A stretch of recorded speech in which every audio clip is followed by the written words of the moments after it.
We are at Nick's, a new vegetarian restaurant, and so today we are talking about vegetables, but one that perhaps people might not be aware of, or if they are, they might not know. It looks like this. We're talking about jicama. So what is jicama? So jicama is a sort of cousin of sweet potato and turnip, except typically it's eaten raw, unlike you would eat a sweet potato. Right. It tastes like a vegetable, but it's very sweet. So describe the flavor of jicama. So I've heard it described as a savory apple. It has a lot of water in it, so it's sort of exciting to eat, and that there's some juiciness happening. But it also is sort of snappy, so there's a lot of texture. The way that we treat it here at Nick's, we've created a lot of surface area by stretching it out into a long noodle, so it's carrying a bunch of other flavors as well.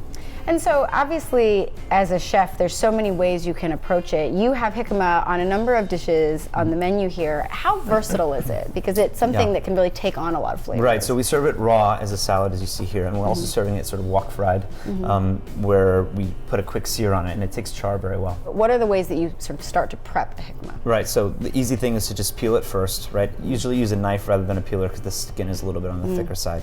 And then I would slice it into like matchsticks, lemon juice or lime juice, chili flakes, salt. That's the start. And you're good. Yeah. And so when you're serving it raw, obviously texturally, you can cube it, you can sort of put it into these ribbons. How do you like to serve it when you are using it raw? Yeah, so we found we went through a whole bunch of different preparations, obviously. Right. How many jicamas did you use? We found that rolling it out very thin, like I said, increases the surface area so that it can grab a bunch of vinaigrette and a bunch of other flavors. And also, because it has so much water in it, it doesn't take over when you take a bite of it, right? So increasing the surface area so that it can grab more flavor, and lowering the amount of surface area so that when it's in your mouth, it doesn't take over. And because of that water content, are there certain things you have to be careful with? Can you make it too thin? Right, leaching. So that's the big one. So the moment it comes in contact with salt, the water starts to run out. So it's not a vegetable that we typically prep very far ahead. Right. It's something you just kind of want to cut and eat.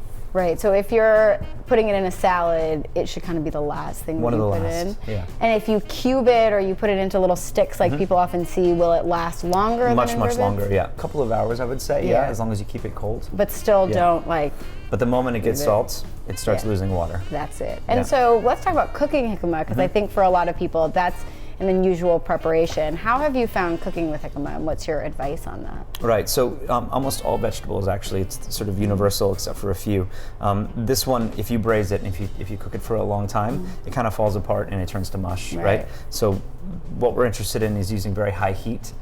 So it's a wok or it's a tandoor oven, which creates this intense heat on the outside and creates char, that's the flavor, but preserves some of the texture on the inside. When it's cooked, does it take to the same flavors, or can it sort of be a canvas for anything? It can be kind of like a sponge, actually. So we'll use like a tomato dashi or a mushroom dashi, and it kind of sucks it in. Yeah. Are there flavors that are too powerful for jicama? Like, are there certain things where you think like, oh, this will sort of overwhelm it and you don't get? Yeah, I mean, when you serve it raw, I think that the jicama can kind of taste like itself. It still retains that sort of sweetness. When you serve it cooked, I think it's more about what else it's with. It's less the flavor of the jicama and more as a foil for the other flavors. Jicama likes friends. Seasoning, right? I mean, like I said, salt and lime juice and a little bit of chili flake, and it's perfect like that. But too many friends, I think that it also can get lost. Right, so you need to kind of find that middle ground. What vegetables, when you cook it, do you tend to pair it with, and what do you think might overpower? Spice, all peppers and jalapenos and things like that. I think sweetness also works really well. This dish actually has blood oranges, which sort of rides the line of sweet and citrus, but it loves citrus and spice.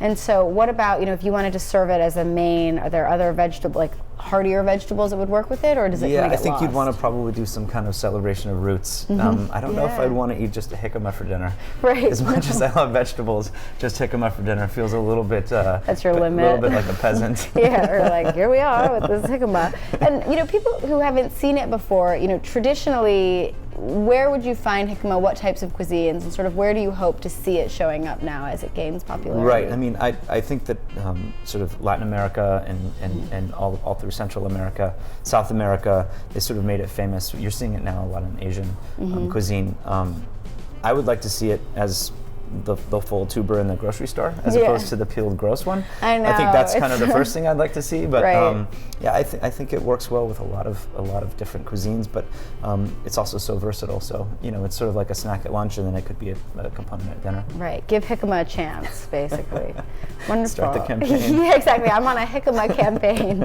Thank you so much for teaching us about jicama and how to cook with it and how to use it. We really appreciate it. And obviously, if you don't want to make it yourself, you can come here to Nick's. They have a lot of options. Thank you so much.